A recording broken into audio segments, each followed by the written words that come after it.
أعوذ بالله السميع العليم من الشيطان اللعين الرجيم. بسم الله الرحمن الرحيم. In the name of God, most merciful, ever merciful, and may God's peace and blessings be upon His holy Prophet Muhammad and the purified members of his household and progeny. Allahumma salli ala Muhammad wa ali Muhammad wa ajil farajahum. Assalamu alaikum wa rahmatullahi wa barakatuh, and thank you for joining us once again in our series Life, the Islamic Answer. Our discussion was around the role of the intellectual in the Islamic community of knowledge. The last time that we met, we said that if we look at the literature, the scholarship in the Western world, as broad as it is, as rich as it is, and diverse as it is, there are three themes that emerge from the entirety of that corpus, from the entirety of that literature, that are extremely noteworthy for us, that are very relevant for us, and our discussion on the Islamic community of knowledge. And these three themes are power structures and the role of the intellectual within power structures. And then we saw the theme around, we called it critique or skepticism of the role of the intellectual. And we saw that that can be very broad.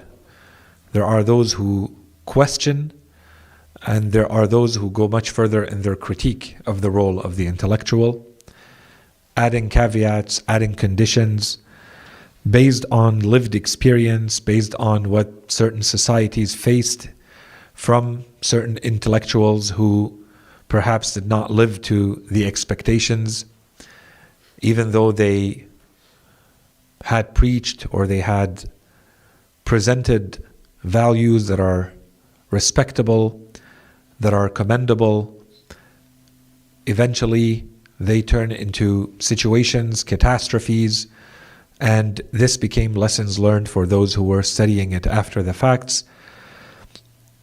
And we said, as much as there is some skepticism in certain cases around the role of the intellectual, some go much further in their critique of the intellectuals. And to be honest, as we said, those who have addressed the role of the intellectuals have mainly been critical and not entirely supportive of simply giving in to intellectuals in general, in a general sense. It always comes with conditions, it comes with warnings, and so on and so forth.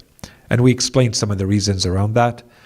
And then we also spoke about, as the last theme, the theme of the engagement.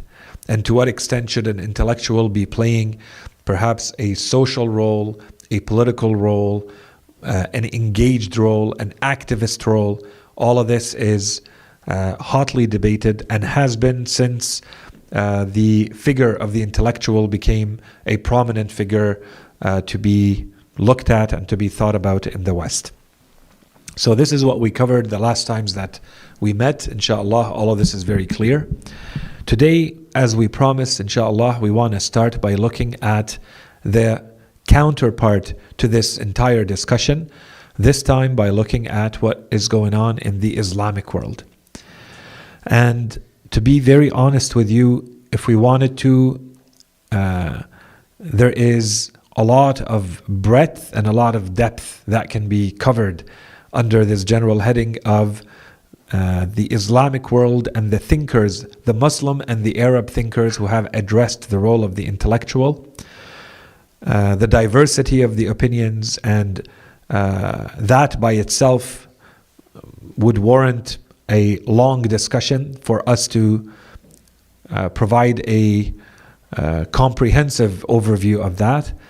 And it is quite pertinent, quite relevant for us to do so, but we want to keep the series and this topic within the series as short as possible.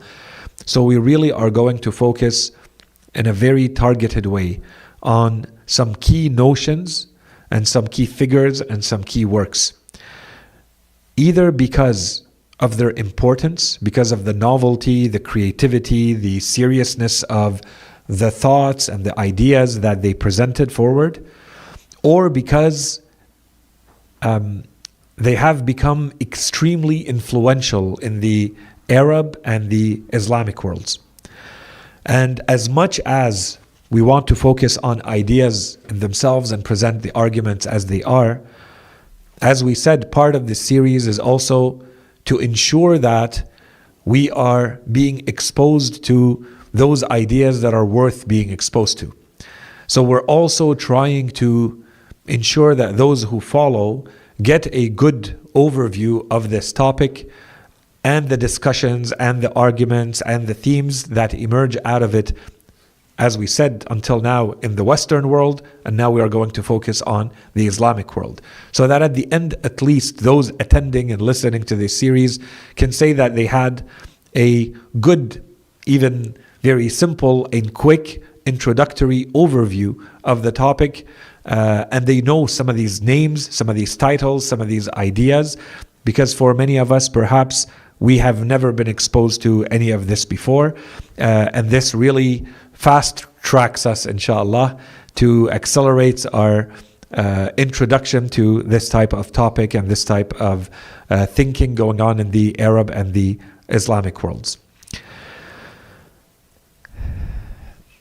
So I think that's enough for the introduction.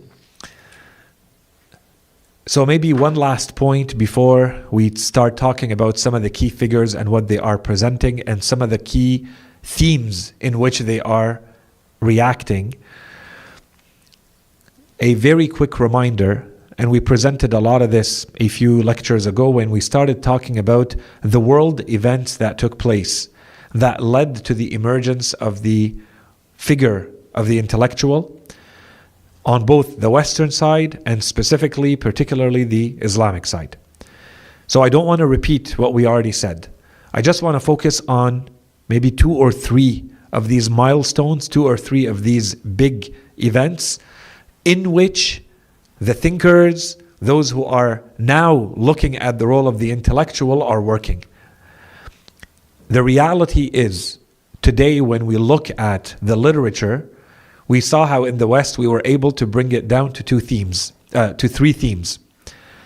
What we're going to see on the Islamic side is that we can bring it down to two main themes, or 2 types of thinking around the intellectual, the role of the intellectual in society. But to understand those 2 themes, especially the first one, which is the main one, we need to understand that context. It's as though these thinkers are reacting to something. They're not just simply thinking about, in a void, in a vacuum, just at a theoretical level, what is the role of the intellectual? The question is not, even sometimes though it may seem to be asked this way, once they start to get into the specific questions they are trying to answer, the ideas that they're reacting to, you start to see that this is clearly a reaction to something. The something are these historical, social, political events, milestones that took place, especially in the Islamic world. So this is simply to understand how all of this connects. And we bring it back to ourselves, of course, and we say, and we are not detached from this. This is not something that is completely irrelevant to us, from which we are completely disconnected. This is still part of, or an extension of, our heritage, the tradition, the culture that we have inherited. And it is part of the reality that we must all contend with and react to as well. So the events or the milestones that we talked about, and so a lot of this is repetition, so I'll go very quickly, starts with the Nahda. So we said that in the Islamic world, at some point, and if we want to bring it specifically to one event, there is one specific event that we can reference, which is the day when the people of Egypt woke up and they found Napoleon having invaded Egypt. And he stayed there as an invader for 3 years, in 1798. When they wake up and they are in that situation of having now been invaded under an occupying force that has come to them from Europe, the Muslims start to understand and to realize that they do not have what is required to resist this occupier. When they thought about it and they looked at it objectively, they felt that they are being dominated because of the technology, because of the weaponry, because of the military forces, the industry, the technology, and the knowledge that goes behind it, of a superior force in those dimensions. And so they started to study what they are exposed to, what they are having to deal with, to contend with. And they realize that not only are they superior in those dimensions, but they have a different way of administering the state, of administering the affairs. This causes a reaction, especially and starting from Egypt, but slowly spreading to the rest of the Islamic world. The reaction is that we need a revival. It does not make any sense for us as Muslims, those thinkers said, to have fallen back so far behind to the point where we are now being dominated in this way. We have to do something about it. And this movement of having to do something about having fallen so far behind is what is called a Nahda, the Renaissance. So the Muslims wanted to create their own version of the European Renaissance, this time in the Islamic world. Except that we can see that now, whereas in Europe this happened naturally, now we are trying to mimic something that happened elsewhere. This is not something that just happened out of the blue in the Islamic world. They are now reacting very clearly to an external force, and the solution that they thought they would find, the model that they are going to replicate, was not an idea that they created themselves. They thought, well, the Europeans were able to revive themselves, to bring themselves back from a very regressive way of thinking and of administering their world into something a lot more based on rationality and knowledge and rights and so on and so forth. And that's what allowed them to now dominate us and become superior to us. So we are going to react to that. And this reaction to it was called a Nahda, or the Renaissance, or the revival, or the awakening. So this is the beginning of the movement. So now, as we said, remember the dates, very early 1800s, and this continues until what is officially considered the failure of the Nahda movement in 1920. So this movement lasts about 120 years. And it takes different shapes, different forms, and we're going to talk a little bit about that. So you're going to keep, inshallah, in mind these dates that we're talking about as we go through some of the names, and I'll try to always mention the dates associated with those names so that you can situate them within these major movements. That's one major movement. And so one of the main ways, and you're going to see it in the themes that we start talking about today, one of the main ways that the Muslims tried to implement, to execute this Nahda, is by reforming or modernizing the education systems. Because to them, this is where they were lacking. Had their education systems been a lot more robust, a lot better planned, then they would not have lagged behind to this point of being dominated by others. So we're going to start from the beginning so that the next generations, as they go into adulthood, they are in a much better state than we were. So we're going to focus on education systems. And this took two sides. The main side that most were focused on is the normal education system. Not everywhere did they have schools.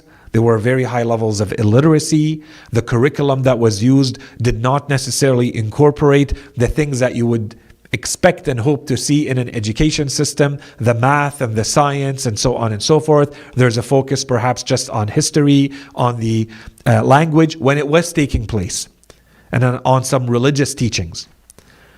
And so now there is a realization that we are now lagging behind and all of those other much more concrete, practical areas that we have to work on quickly, and we don't even have the curricula and the content to put into a curriculum to teach our children. So where do we find it? So a lot of them started to move towards thinking about what we can draw from the West, from Europe, to see what are they teaching.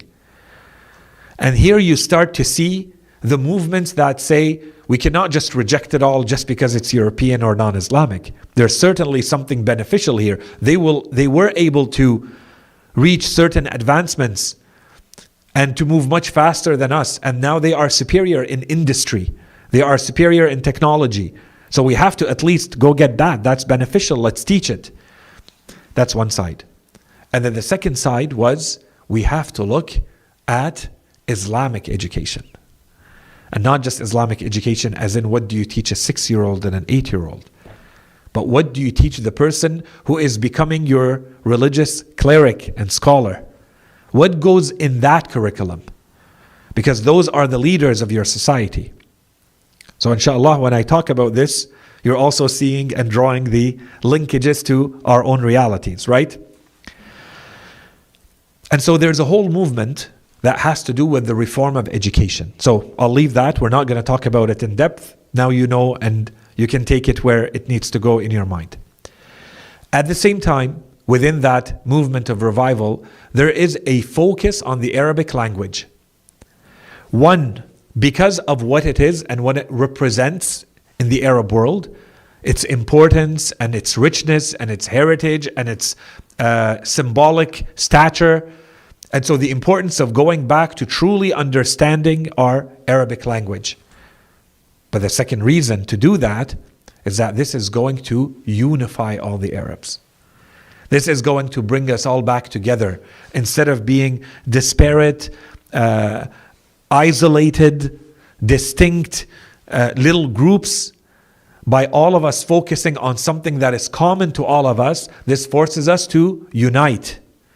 And then we can benefit from each other's strengths and we can work together. And this led to another movement called Pan-Arabism. Pan-Arabism is the movement that brings together all the Arabs at a political level. And until today, there are those who talk about Pan-Arabism or Pan-Islamicism. Which is what? Which is that we come together and we work as one, regardless of the political borders between our countries. What defines me is that I am an Arab or that I am a Muslim, depending on whether we're talking about Pan-Arabism or Pan-Islamicism. What defines me is that I belong to this group and not that I belong to this specific political state called, Jordan or Egypt or Syria. Understood? So these movements start at that time. So reform movements for education, movements that have to do with the Arabic language, and this becomes a theme. And until today, this theme continues, but not in the same fervor and passion and strength as before. And then, with time, there was the counter movement to that, which is the rise of nationalism. There are those who say we look beyond our borders, and those who say, no, we're going to now start focusing on our own states. We're going to rebuild ourselves, and we can't just focus and take on everyone's problems. Let's focus on our own problems as a state. And so you see these movements start throughout the Islamic world as well. Then you have the official collapse of the Ottoman Empire. We talked about that. And we said that the Ottoman Empire had been falling for a long time. There was just an official time when they said it has completely crumbled. And then we have the end of the Nahda. And then there are two more events that take place. So the end of the Nahda, or the failure of the Nahda in 1920 after World War I, is already considered, I shouldn't have used the word right away, it's considered a failure. So if you have thinkers in the Islamic world or in the Arab world trying to think about the role of the intellectual, you have to understand that they are now reacting to a failure. There was the beginning of it, which is, it was already a failure. We were invaded. We lost militarily. We lost at the industrial level. We lost at the technological level. We lost at the military level. And so we tried to revive ourselves. And that revival was a failure. So now we are even more behind than we wanted to be when we were first invaded. So now they are working in that context. That's the psyche. Now we're around the 1920s. You fast forward to 1948. And we have the Nakba. Now you have a very well-known Arab culture, ethnicity, state, call it all of those things, the Palestinians, who are exiled forcibly from their lands as a result of the creation of the state of Israel. Hundreds of thousands. The entire Islamic world witnesses. The entire world witnesses, but we're talking about the Islamic world. The thinkers in the Islamic world, the thinkers in the Arab world. You see this happen, you understand what's going on, you're already trying to recover from failures, and this happens. And that's why it's called a Nakba. This is yet another catastrophic failure. Now, this is one more failure we're working with.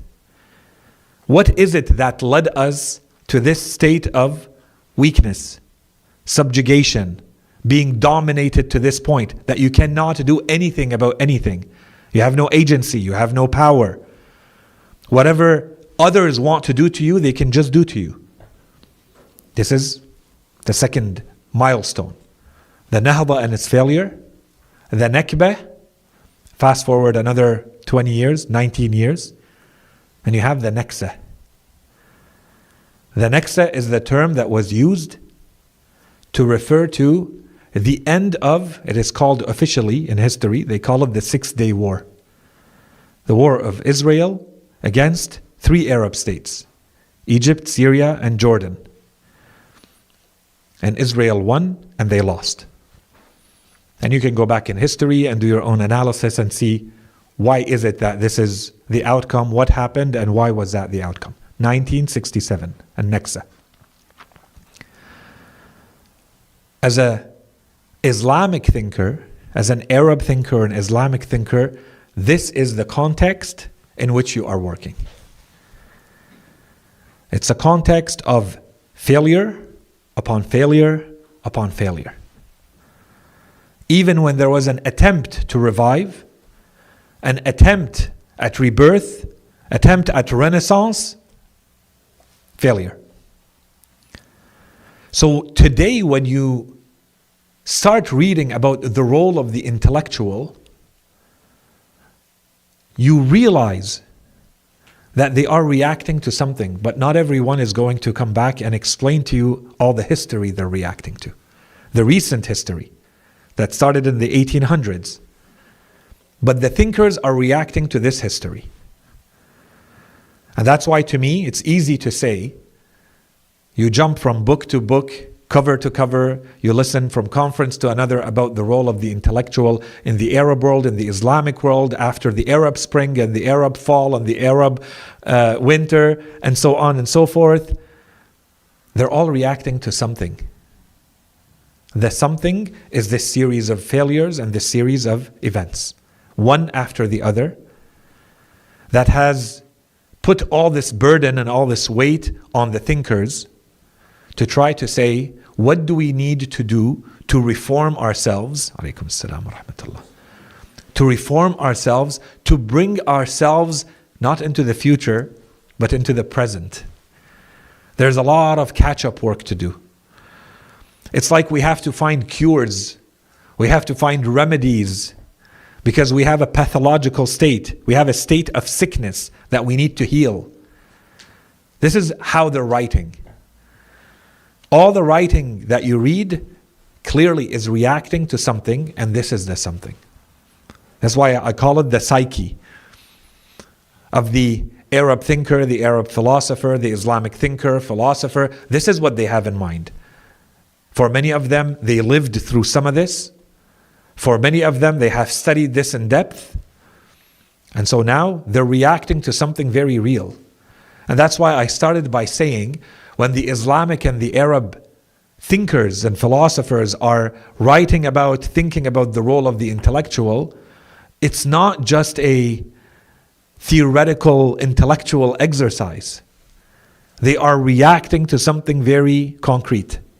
They are trying to find a very real solution to a problem that they are experiencing, to an illness, a social illness that they are living, that they have studied for a long time. They know nothing else but this illness. This is their perpetual state. This is all they've ever known. So, the two themes, therefore, after all of this, the two themes, therefore, or the two types of works, if, of course, I'm reducing, there is a little bit more, but just like we did with Western literature and Western research on the role of the intellectual, we were able to bring them down to three themes, or three types, three approaches to looking at the role of the intellectual. We can do the same on the side of the Islamic and Arab thinkers who looked at the role of the intellectual, this time from two angles. We don't even have three. The first one is revival and reform. And now you understand why. They are reacting to something, and I would say that this is the dominant feature of what you find in the literature. And here, the differences and the distinctions between what you read, it's not about the what. They would all agree on all of this. The context from which they're starting, they all agree on. The purpose at the general level, at the high level, they all agree on.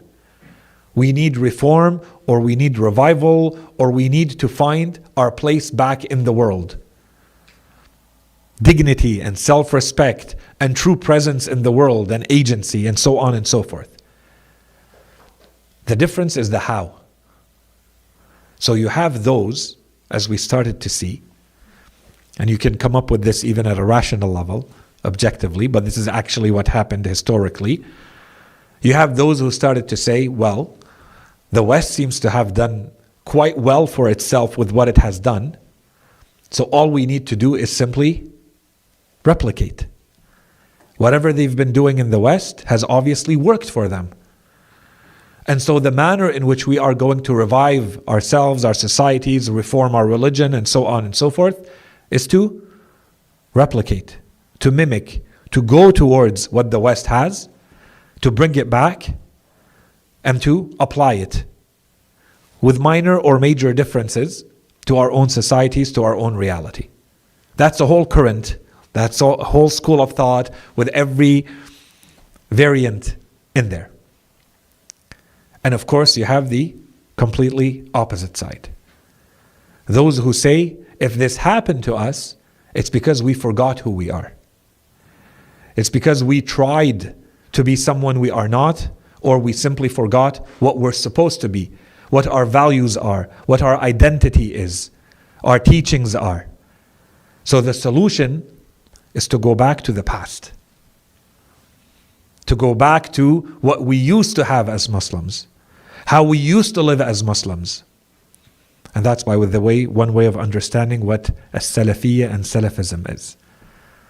Who are the Salaf? You go back to the old way of doing things. Depending on how far you go, if you go a little bit less far in history, you have more traditional or traditionalist societies and models and systems. But in all those cases, you're saying, I reject what I am seeing on the other side, and I'm going the opposite direction. And the opposite direction is, I turn back to what I'm supposed to be, and here you have the variance. The variance is, I go back in the past, or I focus on the teachings of the religion. And I will find the solutions from the religion itself. So I am turning back to myself. I'm not looking outside. I believe that I have everything I need within the religion. I just haven't been able to extract it and to adapt it the way I'm supposed to. That becomes a school. And then there are those who say no. The solution was simply to go back. The solution is what we had 14 centuries ago. The closer I can get to that, the more true and correct and right it is. I transplant, as they say. I take it as it is from 14 centuries ago and I bring it to today. They rode camels, I ride a camel. They wore their clothes in a certain way, I wear my clothes in that way. Okay, so this is where you start to see the differences and the foundations of these differences. And then, so as we said, there's the history and the past, and then those who focus on the religion. And here again, there are permutations. There are those who say within religion, I turn to religion now. Those who say, I turn to religion because it contains the answers. They're just there, point blank. They're right in your face if you were to look at them. You take it at face value and religion is telling you what to do. And then there are those who say, no, we have to dig in religion and reinterpret and find new ways of understanding this religion. So that becomes another school of thought. Which tools are you going to use to reinterpret religion? Are they internal to religion or external to religion? And what are the limits of you reinterpreting the scriptures, the evidence, the narrations, the Quran? To what extent can you interpret or reinterpret? Is it complete free-for-all? Or are there conditions that have to be met? Is there a limit to how far you go in your reinterpretation? Correct? And then we have externally. There's internally inspired interpretation. So you focus on the text itself. And then there are the externally inspired, this is what I'm calling them, it's not an official title, externally inspired reinterpretations. Including, for instance, I don't just focus on the text, on the verse, and try to find my solution within. The tool that I use is external to the religion. So for instance, I may use a tool that I call reason or rationality. Unless that tool that I call reason or rationality is entirely strictly based on more religion, which is not the case, then my reason is something outside of religion, what I consider to be rationality or reason. And we're going to see that. There are those who did that. And then there are those who went another way. These are two different schools of thought that we have to talk about without any detail. There's something in philosophy, or it's called critical historical reading, or historicity, which means that when you look at something that is happening in history, you cannot take it and use it to any other situation happening at any other time, because the conditions are different. You cannot say after the fact, you cannot come later in history and look at something and say that is wrong, because you were not there. And if you were to take all the conditions and all the circumstances that were in place at that time, then it was right for that time. But you can't take that reality and put it today, because it would be wrong today. It's ahistorical. This is what they would say, for instance, if you take a look at the theory of Aristotle in some scientific field. In his time, in his world, that theory made sense. It was consistent with the rest of the knowledge. And it allowed them to solve real problems in life. It provided real explanations that fit everything else that they knew at that time. Today it's easy for us to say, but the theory, the formula of Einstein is a lot more precise. It allows us to, but if you take that theory and bring it at the time of Aristotle, it would make no sense. Because for that theory to work, you need everything else around it. The worldview has to be different, or what they call the paradigm of that theory has to be aligned with that theory. The theory can't work by itself on its own. The idea, the notion of energy, did not exist at the time of Aristotle. The notion of mass and the notion of the speed of light did not exist at the time of Aristotle. You can't just transplant, as they say, take it as is and put it at another time. But that one made sense in its time, and this one made sense in its time. Which basically means that there are no universals in history. That there is nothing in history that could be universalized and generalized. And therefore, we have to reinterpret everything in religion from this point of view. And this is a reading in religion. And I'll mention one of the main names around it, but there are many. Muhammad Arkoun and many others like him. They push this way of understanding and interpreting religion. This is a very modernist or progressive way of looking at religion, as they say. So this is an external factor to allow us to modernize and reform Islam by not relying on tools within. You're now relying on external tools. These are tools that have come from Western research and Western scholarship and Western thinkers and philosophers. Another one, for instance, is everything that today is easily called hermeneutics. There are philosophers. There's a philosopher by the name of Heidegger, and then another one of his students, Gadamer, and they really went very far in this idea of interpretation or hermeneutics. And how subjective is it to understand something in the world and to understand something that you're reading? Can we really truly share the same understanding of anything? Whatever you're understanding also includes your whole life experience. And that's why you understand it in this way. Even though we may be listening to the same words, even though we may be reading the same thing, even though we may be applying the same rules, it will always be highly subjective. For instance, there's a lot more topics. I'm summarizing and giving examples. So now, if we take that and start to use it to religion, or to try to use it for understanding the religious experience and how subjective or individual it may be, of course, you can go very far in saying, for instance, what does it truly mean to say this is a revelation?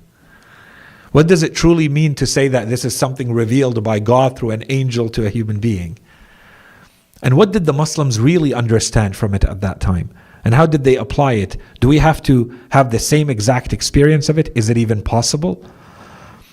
And so there's a hermeneutical way of re-understanding religion. See, I'm giving you different angles. These are all external to religion. There's a historical one. There's a hermeneutical one. There's one based on rationality. And there are many others. I just want to focus on the big ones. Once you start to understand this, then it's very easy afterwards when you hear someone having a new idea or an interpretation about religion, a new theory. It doesn't take long for you to be able to situate where they are in this mapping. Right away you can say, are they traditionalist or not? If they are not, are they relying on internal or external tools? Are those tools in themselves valid or not? Have you ascertained, have you ensured that those tools that are using are valid? Is it valid? The historicity argument, is it a proper argument? Or does it have weaknesses? Can it truly be applied in the way that they are claiming? The hermeneutical argument, can it be applied the way that they are claiming? Or does it require some moderation? Does it require some conditions? Does it apply to a religious text or not? And so on and so forth. So all of this was to talk about the first theme that emerges from, or the efforts of those who have tried to move towards revival and reform. It falls in this general theme, this attempt. And the how is everything that we just described. The second main approach is one that is a lot more technical. And so this technical one is not the one that usually makes it to the masses. This is not what the majority of people talk about. This is more reserved to those who have specialized knowledge, because the discussion stops very quickly afterwards. It gets very technical very quickly. Those discussions, even though I used a lot of specialized terminology, you don't need the specialized terminology to talk about. So it makes it to the commoners and the masses, and everybody can talk about it. The second attempt at looking at the role of the intellectual in all of this, the second attempt is a little bit more technical because it focuses specifically on the role and the relationship between the intellectual and the faqih, or the intellectual and the specialist in religious knowledge. In that, in philosophy or in logic, we would say there's a dichotomy. It's only two things. It's a binary dichotomy, two things. There's the muthaqqaf and there is the faqih. The faqih is everyone who is the specialist in religious knowledge. And then there's everyone else. And the muthaqqaf falls in the everyone else.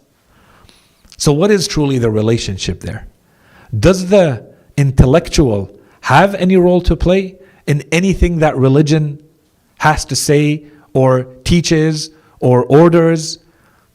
Is there any role? Is there any place for the intellectual in all of this? Or is it reserved to the faqih? And if there is any role, what is the role? What is the scope of that role? Are there limits? Are there conditions to that role? That becomes a much more specialist or specialized or technical discussion, because it becomes a discussion of fiqh and the limits of fiqh. Where does religion start and stop? And who is allowed to have a religious opinion? And what validates that religious opinion? So who is the intellectual and who is the faqih in all of this? So most people, you and I's of the world, would be very difficult for us to truly engage in this discussion unless we have a lot of this specialized knowledge, because this becomes a discussion of fiqh and usul al-fiqh, and we can't go really far in our discussion unless we have those foundations. And so you see that this discussion doesn't make it very far in communities, in society, because it requires more specialized knowledge. But generally speaking, if you were to take, 90% of books or articles addressing the question of the role of the intellectual in today's world, in society, in community, his relationship with religion, his place in religion, it would fall into one of these two big attempts. The first one is, how do we revive? How do we reform? How do we bring ourselves into the present? Because we seem to be lagging in the past. We're stuck somewhere in the past. And everything we explained, the context for that. Or it's a more theoretical discussion. What is the exact nature of the relationship between the non-specialist thinker and the religious authority figure? What is the relationship between those two? Do they complement each other? Are they in conflict? Is there supposed to be any relationship or not? Is there any space for anyone outside of the ones representing officially religion to be working in the religious space? And so on and so forth. Okay, those are the two main approaches and main efforts that you find in the whole field. So it's a little bit less diverse, a little bit more targeted, pointed as discussions. But within that, there is an incredible breadth and depth of opinions and scholarship and research and ideas and theories. So with that, I think we can start with some of the attempts at the how. So the way I'm going to do it is to simply start, so that, as we said, we force each other to learn about some of these thinkers, some of their works, and at the same time understand how in detail all of this was applied. And if there's a lot more interest, we can go a lot deeper than this. This is a very quick overview. So in terms of the how, and if we follow a little bit of the timeline that we presented, the beginning, there are earlier thinkers. There's Rifa'a al-Tahtawi that I should probably start with. And I don't even remember if I added any lines for al-Tahtawi or not. I do not believe I did. I'll talk about him in the future, inshallah. Rifa'a al-Tahtawi was an Egyptian cleric, scholar, and he was one of those who put really, truly a lot of energy and effort into reforming, modernizing the education systems in Islam.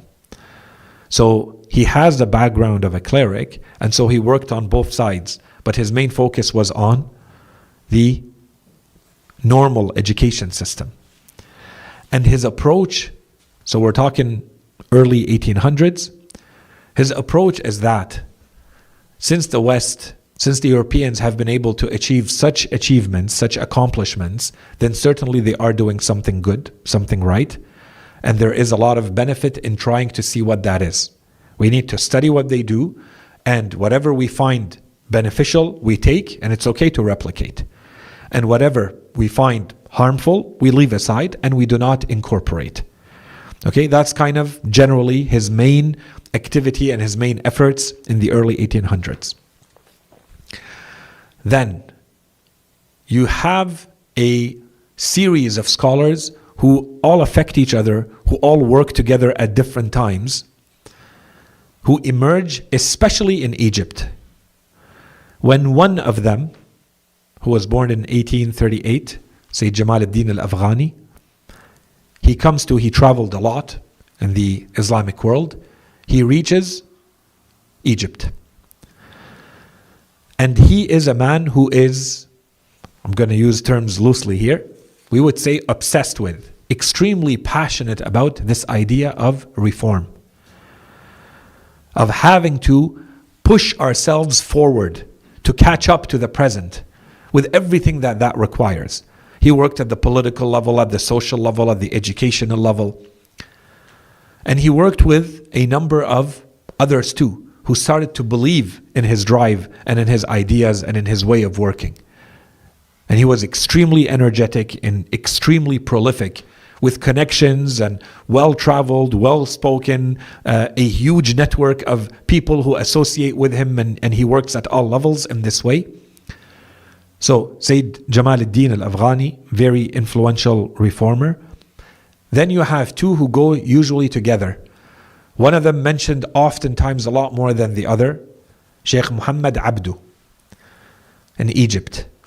So he's born 1849, he dies in 1905. And he has a student who works with him very, very closely, who is Rashid Rida, the student of Muhammad Abdu. Today, by the way, many of us, we have Nahj al-Balagha. You will see that it has a commentary of Muhammad Abdu. It's a well-known, most famous version of Nahj al-Balagha. It's his tahqiq and his explanation. He was a very influential, very famous Azhari sheikh, an Azhar, full traditional scholarship from Azhar, with time, with a lot of critique to the traditional way of teaching and forming these shuyukh, these clerics. So he was focused on having to reform the education system that produces the sheikh and the imam and the cleric and the scholar. And a lot more, and we're going to talk about this. Let's just say who these people are. And then in 1906 to 1966, you have the life of Sayyid Qutb. Sayyid Qutb, who was another influential Islamic thinker, and at the very summit of the leadership of the Muslim Brotherhood, Al-Ikhwan al-Muslimun, or Al-Ikhwan al-Muslimin. So extremely influential figure, prolific author, and his works spread like wildfire in the Islamic world. So he became even more influential throughout the Islamic world, especially at the political level. The idea of reviving Islam and being engaged politically to do so. Okay, and of course the fact that he was martyred, he was executed by the Egyptian state, further made his name famous and popular, and people followed him and read his works and so on and so forth. And he's very influential until today, by the way. So he was executed in 1966. So the main ideas here is that first, and this is something that you will continue to find until today. So once you have the main arguments, you can see how the argument evolves with time, or is presented with some variants, with some modifications, but the argument remains the same.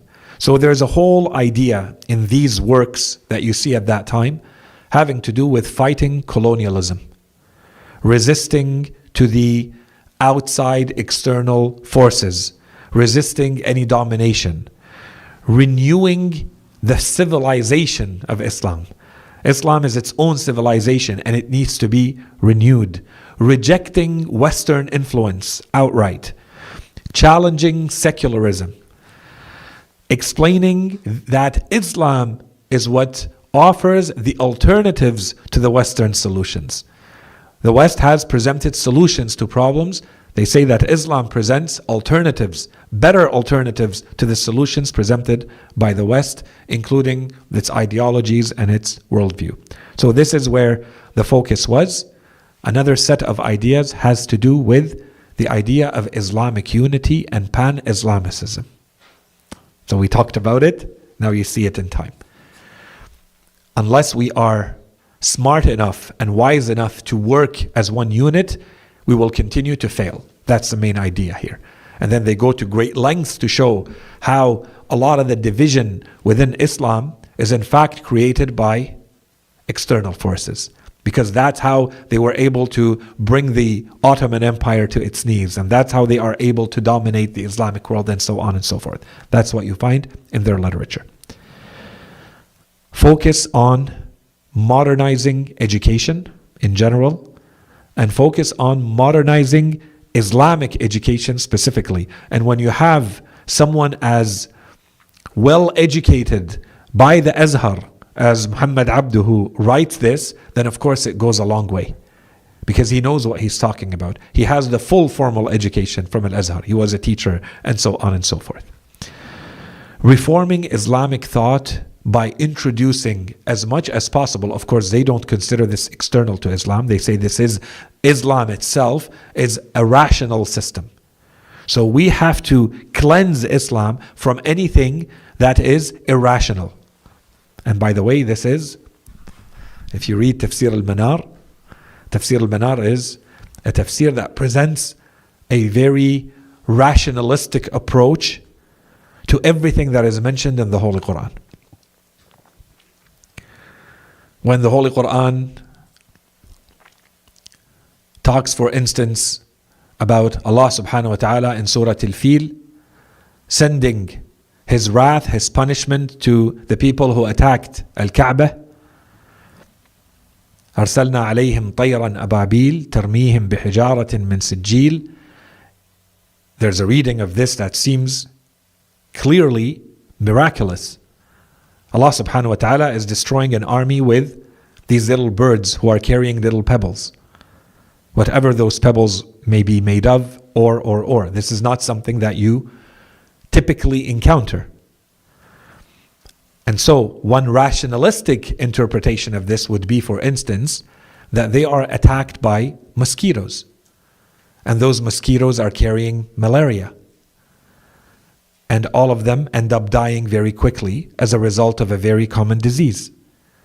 And that would be a non-miraculous, rationalistic explanation for something that Muslims have traditionally interpreted in a miraculous way. And so whenever we are able to provide a rationalistic explanation to something, we should do so and rid religion of everything that is non-rationalistic. Okay? We're not saying this is right or wrong. I'm explaining the approach.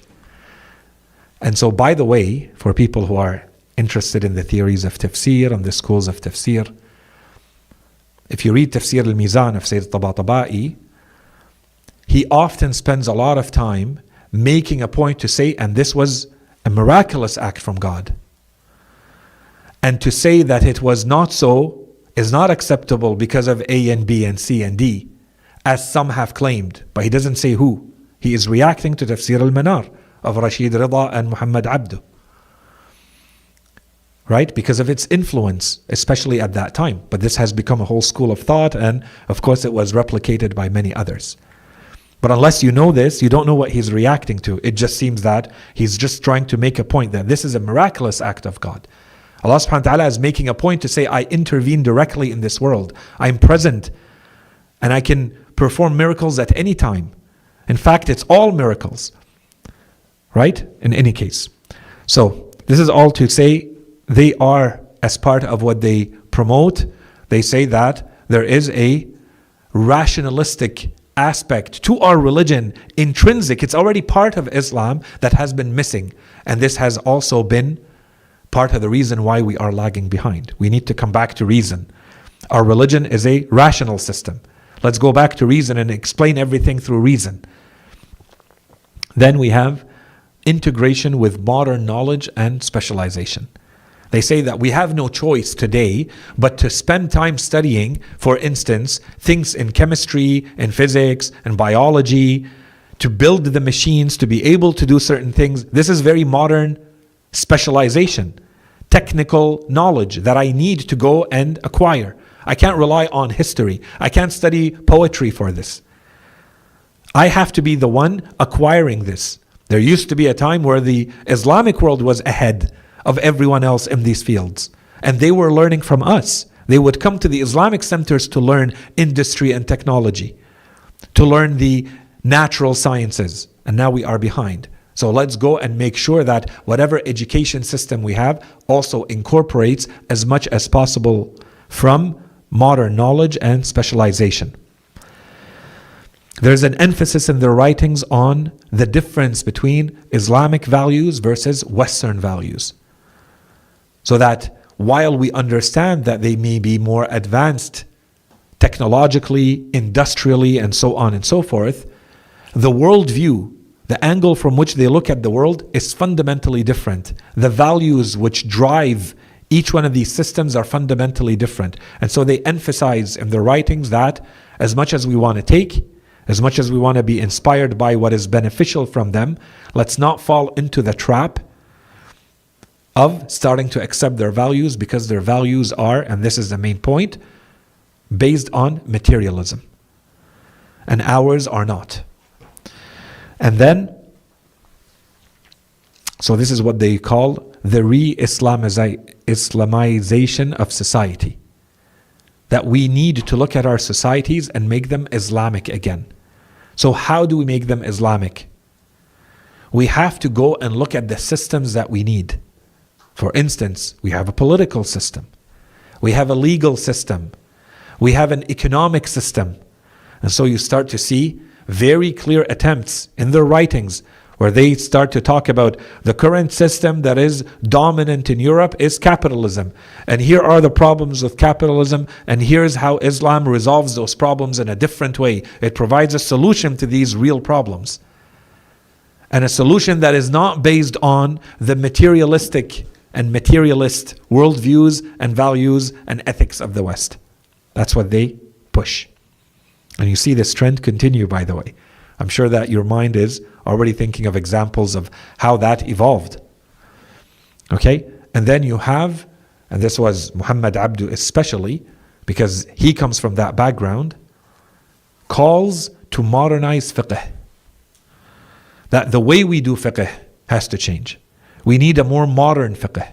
We need a fiqh that speaks to the people, day to day, to their realities, not a fiqh for the books.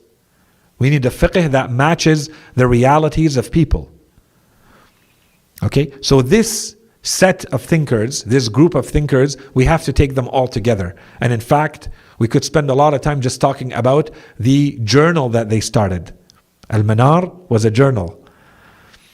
And it lasted many years. And there are many, many studies on that journal and what went into that journal. There's master's and PhD theses on this journal. And how influential it became in the world. To the point where many other groups in the world, for instance in Russia, for instance in China, they tried to replicate the experience of this journal, the Manar journal, in their own societies, in their own languages. In some cases, they would take content and simply translate it. In other cases, they would try to replicate the same themes and the same ideas that are being... So everything that I just talked about, these are the types of articles that you would find on a regular basis being published by these types of authors, by these thinkers specifically, and many others who contributed to Al-Manar. And then Muhammad Abdu started his own tafsir of the Quran. And then he passed away before finishing it. So his student, Rashid Rida, continued and finished his teacher's tafsir. And it was called Tafsir al-Manar. Again, in any case, there's a lot more to say here. I'll stop here. And I promised that today I wouldn't. Last lecture, I gave a double lecture. It was very long. So today, inshallah, we stop here. Inshallah, with this, we have at least a general understanding of the context in which the Islamic thinkers were working, were writing, what they were reacting to. And we're starting to see some other efforts, the how, what they are actually presenting. And all of this, we're going to see, is directed at the role of the intellectual in society. In all of these cases, they are talking about the intellectual leading these types of activities, leading these types of social, political, religious movements in society. And so here, in what we talked about today, you see that they start talking about the importance or the necessity for the intellectual, for instance, to influence the clerics and to be fully present with an Islamic mindset, so that I introduce into the Islamic society, for instance, industry, scholarship, natural science, and so on and so forth. But the drive and the project in which I'm working is an Islamic project. It's not in a vacuum. I'm not just doing my work as an engineer or as a teacher of chemistry or a worker in industry. I'm doing this as part of a project to reform or to modernize or to revive Islamic society, which is now lagging. And this is what I'm doing to contribute to its revival. Okay, so inshallah, a lot more details will come, and then we'll start going through many of the other thinkers. وصلى الله على سيدنا محمد وعلى آله الطيبين الطاهرين. اللهم صل على محمد وآل محمد. الله يخليكم وأنتم. الله يحفظكم. Questions, concerns, comments? تفضلوا. So these group of thinkers that we mentioned today, they were based in Egypt. But how far would their influence have gone? Like, were parts still controlled by the Ottoman Empire at the time, or for other parts who were under British influence or nomadic areas? Were they thinking about the same things, or was it centralized mostly in Egypt? So in their time, it started from Egypt, but quickly there are others who started to replicate. What happened in Egypt was perhaps more than what happened elsewhere, especially because the sudden appearance of Napoleon in 1798. But the domination by Europeans of the Middle East, of the Islamic nations, all of that was the same everywhere. And it had started before the fall of the Ottoman Empire, but it became very clear after. Because the Ottoman Empire in its last couple of 100 years basically was strong in some areas and very weak in others. And so as soon as there was weakness, and that weakness resulted in different things. In some areas, the weakness led to those, and it became weak because certain areas wanted to separate. They didn't want to remain under the Ottoman Empire because they felt it was being mismanaged, it was taking too many taxes from them, and. They felt that and this is a general consensus today, the Ottoman Empire was not managed very well. And a huge part of the reason is that it seems to have had what they call expansionist desires, which is they always want to be bigger. So they're always in a situation of at war, trying to expand their geographic domination over areas. And they had stretched themselves too thin, and the Ottoman Empire was filled and riddled with all sorts of issues internally. So instead of dealing with their own issues, they were just focused on military campaigns that they couldn't fund. And so what they would do is to go to areas that had a bit more wealth, had a bit more resources, to try to fund their military campaigns. And those areas were not benefiting from those campaigns in any way. And so with time, a lot of those areas wanted to separate from the Ottoman Empire. They felt they get nothing in return, and all they get is a loss of resources. And so there's a lot of, this is one example, there's many other examples. And so this led to some areas in the Ottoman Empire becoming a lot weaker and starting to be under the domination of other forces even before the fall. But officially, with the fall, that's it. It was very easy afterwards to start splitting it into the different dominant forces. And that's exactly what you find. When you hear today that they talk about something like Sykes-Picot and how they drew the borders, the political borders between countries, and they said, this is Iraq and this is Jordan, and we're going to put puppet regimes that are respected by the people, those populations that are loyal to us, and we're going to keep them in place, otherwise they wouldn't be able to remain there. Well, that was right on the heels of the fall of the Ottoman Empire. And so all of these states were feeling the same thing. They were all under domination one way or another. Maybe it was not Napoleon's domination, but one way or another, they felt the domination and they were all looking for solutions. And now suddenly there seemed to be movements. And by the way, there were many other movements. It's only that they were not to this degree famous, popular, well-known, studied until today, looked at academically, and so on and so forth. There are things that happened in Iran. There are things that happened in Iraq. The revolution, as they call it, the revolution of the tobacco, and all of that falls under this one way or another. Except that in Egypt, what seems to have happened is a actual intellectual movement, or today we would call it a project, which is different than saying, we're just randomly reacting to something that is external to us. There's an external force and we have to resist it. Okay, is there a strategy? Is there a way that you're doing this? Is this measured? Is this thought about? Is this something that you're going to do in 2 weeks or you're going to do in 10 years? What tools are you going to use? What's your approach? And what is your end state? What does it look like? This was what the Egyptians, or what was happening in Egypt, this is why it was distinctive. Because it looked like it was being well thought out. There was a project and there was an actual movement that was political, social, religious. There's a reason why some of these movements become so popular. Because the people living there feel like this is going somewhere and it will eventually help us all. And we can believe in this and we can stand behind it. It's not just random. And so this is perhaps why it was considered much more successful and it became the model to replicate elsewhere. And it spread quite quickly. And at that time, there was radio. And at that time, there was news. And at that time, news did travel. Not everything was instantaneous, but even TVs were appearing. So people knew what was happening. It was a very, very major event in the world when Sayyid Qutb was executed.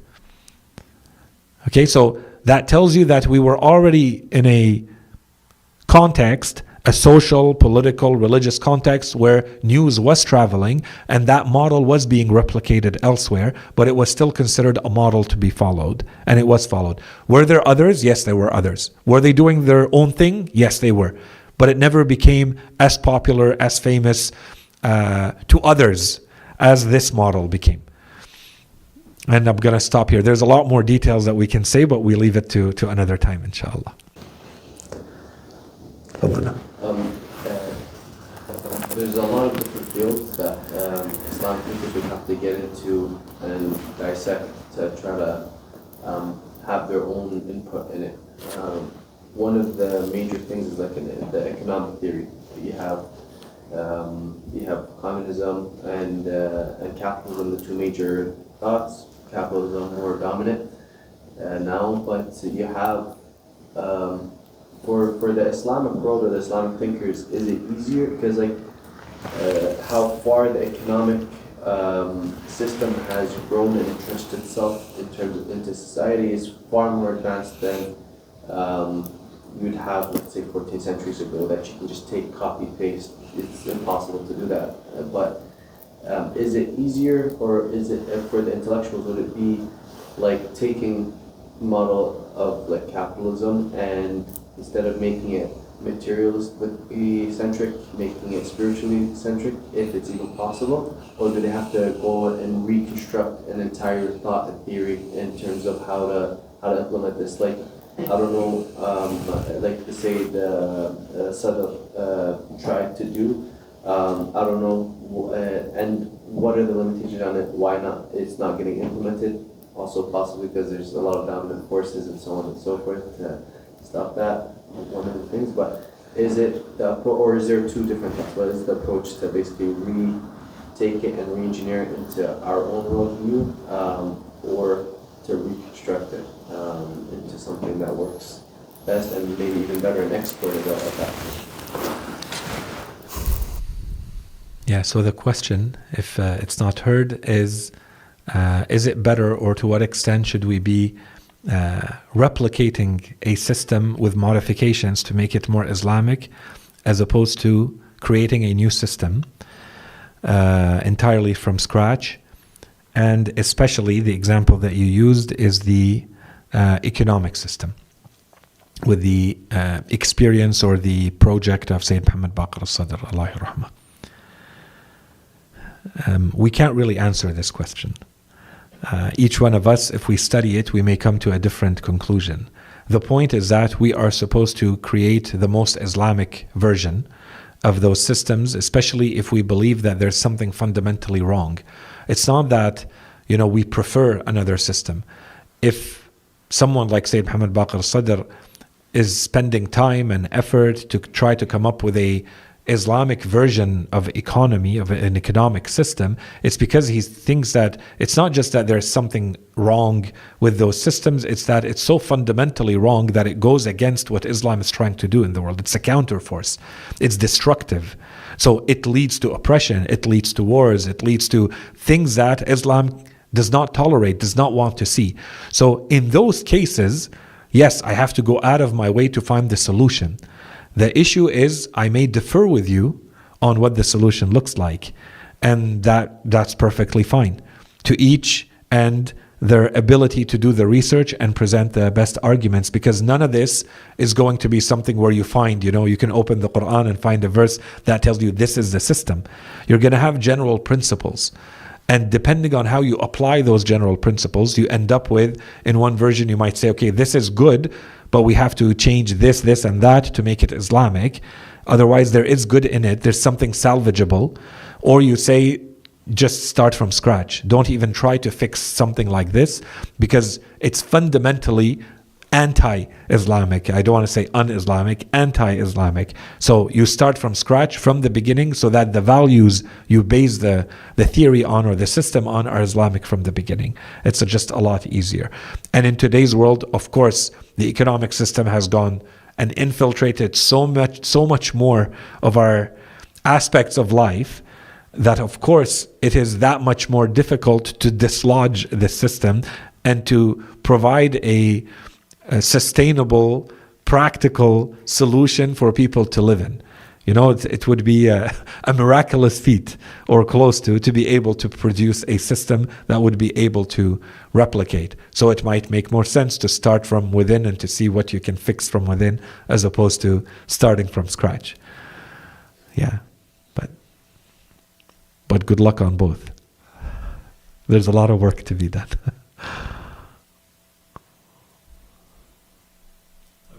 In terms of the Shia contributions to the whole Reformation, would you say that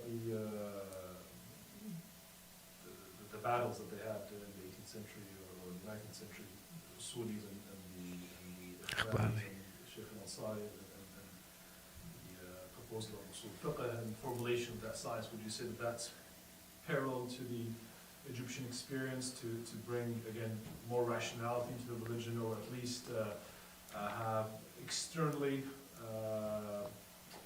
resources to leverage external resources, aql, lugha, in order to be able to deduce ahkam from the Quran and so on and so forth? Would you say that's along the same trajectory? Good question. So yes, there were definitely back and forths between the Akhbaris and the Usulis in the Shia world, in the Shia societies, and perhaps it can be considered replicating what we're finding in elsewhere, in trying to introduce perhaps external elements such as rationality into religion. Both the Akhbaris and the Usulis in the Shia world were politically active. On both sides, I shouldn't say that. I should say on both sides you have politicals or very prominent figures who were politically active. And you were also finding those on both sides, Ikhbaris and Usulis, figures who not only were not politically active, but who were against political activism and engagement. But both were politically active on both sides, and sometimes they actually had, agreement. Akhbari and an Usuli might agree politically on the next thing to do, even though they might disagree on religiously the foundation for doing it, and so on and so forth. So what I'm going to say next is in no way trying to reduce or say that there was no political activity going on or that they were disconnected from this. Those who were engaged were very aware of all of this. It just does not look like, based on existing literature in their own books, that anything in those conflicts was related to that attempt or reacting to, trying to modernize and revive. It was going back to, things that were introduced perhaps centuries ago that ended up becoming the school of Ikhbariyya and the school of Usuliyya. And that battle was just continuing. It's an intellectual battle that continued in that way. Otherwise, it's difficult for me. I would say I am not aware of any instances where clearly the attempt was being made as a result of or in reaction to trying to modernize and reform. No one did that, because I think it's much more fundamental than that. This is how religion is supposed to be done. Even though they all seem at some level to be saying the same thing, the how is different, and how they achieve that same thing. And you end up having what is called Ikhbari and Usuli. And in some cases, the difference between them has been exaggerated. And in some cases, the differences are very clearly there too. I don't know if I answered. Yeah. So it's just a happy coincidence that this happened around the same time. I think Sheikh al-Ansari was 1800s, Yes. if I'm not mistaken. Yeah. And, but maybe it speaks to the maturity of perhaps that line of scholars or scholarship, that they've noticed the problem for a long time and finally put an end to it. Or in any case where there is let's say intellectual conflict between different sides, it would be naive to only look at the intellectual dimension and ignore the political and social dimension around it. That often contributes to one side rising and one side not rising. One side being more supported by the masses than the other side. One side suddenly becoming more powerful or taking control over resources or. There's always more than just the intellectual discussion. And so, of course, there was a lot of that happening. And we have to look at, who was in power at that time in those lands, and who are they closer to, and who was associated with who, and who was married to who, and so on and so forth, to fully understand how things evolved. And how one day, one group may seem to be dominant, and then the next day, the counterpart dominates. And sometimes it seems almost random. And sometimes no, there's also a lot of socio-political context around it that means that this group goes up and this group goes down. Yeah. Good question. Yeah. اتفضلوا. In the context of the Islamic community of knowledge, Yes. what's the difference between the faqih and the intellectual? So the question is, in the context of the Islamic community of knowledge, what is the difference between the faqih and the intellectual? To be honest with you, this is one of the questions we're trying to answer through this series. The way we defined it, but we said this is simply our working definition. This is a definition that we're giving ourselves permission to use because this represents our own reality. We're simply saying that the faqih is the person who has the specialized expert knowledge of Islamic disciplines. of Islamic sciences, and the intellectual is everybody else. So anyone who is interested in intellectual activity, let's say I'm someone who wants to think about how our community should function, and I want to contribute to it, and I want to be active in it, I am an intellectual. Unless I happen to have spent my life studying this religion and having become an expert in it, then I'm not an intellectual. There's an intellectual dimension to it, but I'm an expert and I'm an authority in my religion, right? So that's how we're defining the faqih versus the non-faqih. And the non-faqih can be anyone else, and this is how we define the intellectual. So we don't want to be elitist and say the intellectual is the person who lives in the academic world, or the intellectual is the person who has education, or the person who has credentials, or the person... This is not the intellectual. The intellectual is anyone who is willing to engage intellectually, especially for our purposes, in the affairs of the community. Do you want to think about? Do you want to have something to say about how the community functions, what it's supposed to do, how it's supposed to be structured, how we're supposed to have planning and foresight and strategy and so on and so forth? You're an intellectual. That makes you the intellectual. And the more you do that, the more intellectual you are in that context. Of course, you and I may not bring the same package to the discussion. Maybe you bring a package based on a very thorough understanding of how a community works, and you have a lot more foundations in religion than I do, and I come at it from a completely different point of view. I'm a businessman who understands the world of money, and I can only contribute to that side, whereas you're looking at it from 7 other sides, but we're both intellectuals, right? So everybody might bring a completely different dimension or contribution to it, but how we're defining things and to make it real for our communities, Islamic communities, we're saying there is someone who is an expert in religion and someone who is not. The expert in religion is the faqih. Everybody else falls in the potential category of being an intellectual if they choose to be. It's open to anyone, right? If you choose to engage intellectually, then you're somewhere on this spectrum. You may be an intellectual. Clear? تفضلوا. A little bit similar to the one of the previous questions, but my question is when you look at the big shia centers at that time and the centers of knowledge, were they also engaging in the same topics? Were they also thinking how do we revive ourselves, or were they living in kind of their own separate world and not really engaged in the same discussion as the rest of the Muslim world?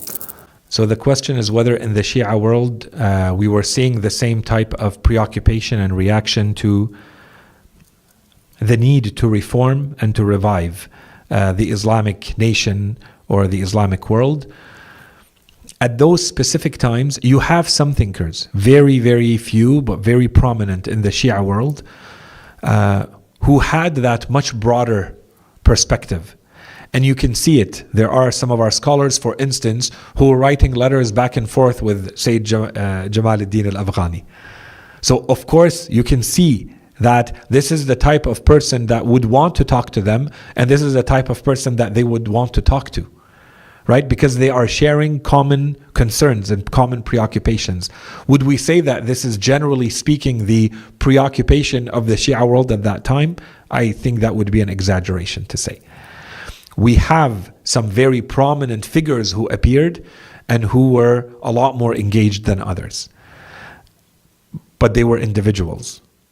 And it's difficult to say, just like in the Sunni world, it's difficult to say the Sunni world was. You have prominent figures, and those are the ones we're highlighting, and we're going to slowly turn away from, everybody is engaged at some point, Islamically speaking. Everybody is reacting to Islam and the place of Islam in today's world. But the majority of the names that we're going to mention are not going to be clerics. They're not going to be scholars. We're going to be looking at much more at the thinkers from outside of. They are intellectuals who are engaging about the role of the intellectual and who did things, who lived a life.